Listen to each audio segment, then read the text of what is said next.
రాజుల కాలం కాదు, రథము గుర్రం లేవు.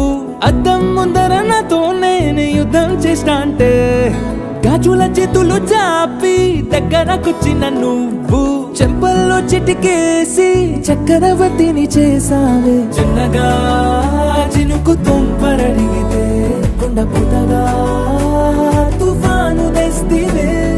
మాటగా మల్లె పువ్వు నడిగితే ముటగా పుల తొటగా పైనొచ్చి పడితివే. బుట్ట బొమ్మ నన్ను చుట్టుకొంటివే. జిందగీకే అడ్డపమ్మై జంట కట్టుకొంటివే. వేలి నిండా నన్ను తీసి పట్టు పెట్టుకొంటివే. గాలి కింది పువ్వుని